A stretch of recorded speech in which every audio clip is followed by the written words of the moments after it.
Welcome to the Rodney Taylor Show, where we play the very best from all independent artists. Old school. The cutting edge in contemporary jazz. The world's greatest internet radio show. Contemporary jazz. The Rodney Taylor Show. The Rodney Taylor Show. The Rodney Taylor Show. The Rodney Taylor Show. The Rodney Taylor Show. Exradio.biz, old school. The Rodney Taylor Show. The Rodney Taylor Show. exradio.biz, old school. This is the one and only Rodney Taylor Show. And like I told you, I've been telling you it's coming. The one and only legendary Mr. George Duke right here on the Rodney Taylor Show. George. How you doing, man? Oh, man, I'm blessed. How you doing, brother? I'm blessed, too. Yeah. Hey, man, I want to start this interview. And one thing I got to do, because I kind of, did some research about you. I've been a fan for years. But, man, you know what? I was reading how I think your mom took you to a legendary concert with the one and only Mr. Duke Ellington when you were 4 years old. Yep. Man, I want to give it up to your parents, dude, because they had the insight to experience you to some cultural things, and then went on to give you get you some lessons, right? Yeah. Well, my mom always wanted me to be culturally diverse, and so she used anything of an artistic nature, she would take me to, whether it was art shows in the local community, and I grew up in Marin City. Yeah. She would take me to art shows, she would take me to dance recitals, to whatever, to jazz shows, to opera, to ballet. She took me to anything that had an artistic bent to it. And what happened is, the thing that really affected me was when I saw Duke Ellington. His name was Duke. Right. First of all, so I thought he was a relative. Okay. I mean, it was as simple as that in the beginning. But then I saw people were clapping, and he was doing something with his fingers, which I later found out he was playing the piano. Okay. And so I could identify it was a black man doing something which I figured was positive, and people were smiling. So I said, you know what, I want to be that guy. Yeah. Well, man, that's great. And then you went on from there. You just to do a little bit of brief history, man, because I know we want to get into the next album. But then you started playing in church. Mm-hmm. What was that like, man? Well, that was an experience. I mean, my mom, obviously I went to Sunday school, and so until I got into the main sanctuary, I didn't really realize what church was all about. And I had to be kind of a certain age at that point at that particular church to do that. It was an amazing experience because I learned so much about everything, by playing opposite this organ player. I don't even remember the organ player's name. It was so long ago.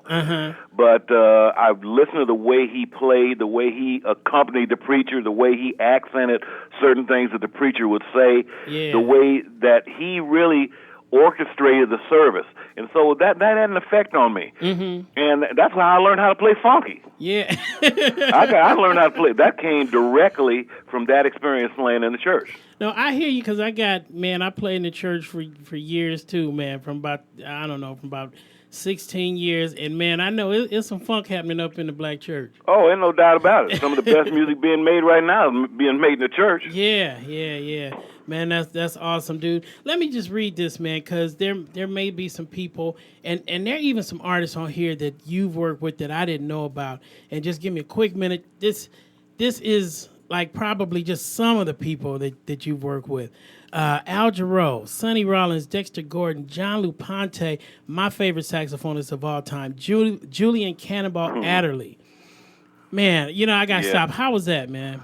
Well, I could go on for a long time on any of those guys. I mean, Al was one of the first that I worked with because we started out in San Francisco together, at a place called the Half Note Club. So he has a very important part of my musical history, as does Jean-Luc Ponty, because that's the first time I actually recorded nationally for, at that time he was a well-known artist in Europe. Excuse me. And he was kind of like the Miles Davis of violin at that time, and I really wanted to play with that with him. And we went on to work with Frank Zappa, and of course my experiences with Cannonball Adderley. Yeah.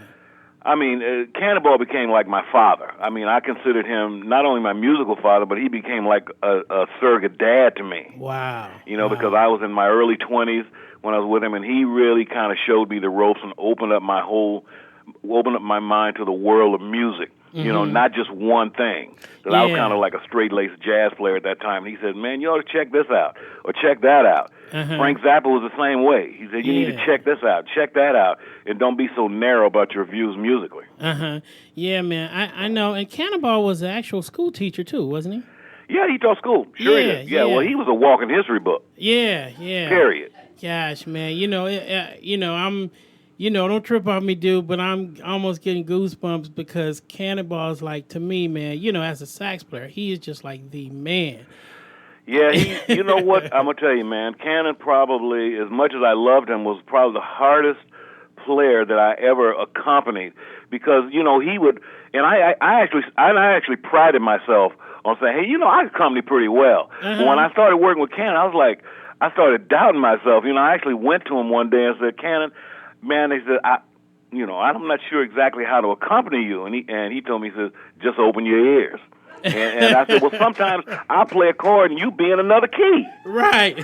And he said, that's the way it is. Open up your ears and follow. So you'll be all right. And he did not. That's all he said. Wow. But I loved that experience. I mean, I wouldn't trade that for the world. Yeah, man. You always get that. I got that, and you worked. I know my old teacher from Locke High School, Reggie Andrews. And man, Reggie Andrews would do a similar thing to us. He'd get us up in the middle of a solo, high school, on the high school campus with all your friends watching, cut everybody off but the drummer. You'd be like, Reg, what you doing? He said, hey, man, you going to sink or you going to swim, but, it's on you right now to make something happen. Yeah. And, man, you always had those kind of people kind of growing up in your musical life that kind of either make you or break you, That's true. Yeah. Man, I'm going to go on real quick. Frank Zappa, Nancy Wilson, Joe Williams, Dizzy Gillespie, Billy Cobham, Dee Dee Bridgewater, A Taste of Honey, Jeffrey Osborne, Denise Williams, Melissa Manchester, Barry Manilow, Smokey Robinson, George Howard, Phil Perry, Miles J., Diane Reeves. Now, you're related to her, right? Yeah, that's my cousin. Yeah, man, the blood, the music's in the blood, man. She is one of my all-time favorites, dude. Yeah, Diane, we first started working together when she was 18. She came down from Denver and said, I want to be, like Frank used to have this thing. He said, I want to be an actress. She said, I want to be a singer. And so I said, okay, well, sing me something. And she sang something. She was just out of high school, and she sounded great. And then we kind of lost touch with each other for a while. She kind of went a separate direction, and then I kind of pulled her back into the fold and said, let me do this album for you because I have an idea for you. And she was a more mature singer at that point, and I signed her to Blue Note Records and produced this Better Ways album, the one that had what they call the grandma song, which actually set her on her way. Yeah, so man. That was a great thing. I was really happy, and actually I won my first Grammy with her. Right. Yeah, I saw that. I saw that. I was looking at that. Now, I was like a proud daddy.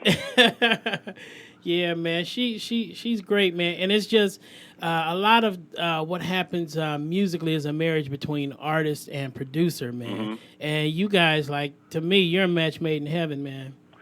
Well, it's besides being, because it's family, I think it's even closer. I mean, it is a match made in heaven as far as I'm concerned. And unfortunately, I'm going to Europe, and we're going to get a chance to actually work together on a couple of stages, the same stage, and obviously what's going to happen. I'm going to wind up sitting in with her. She's going to wind up sitting in with me. Yeah. Because we have our own separate bands.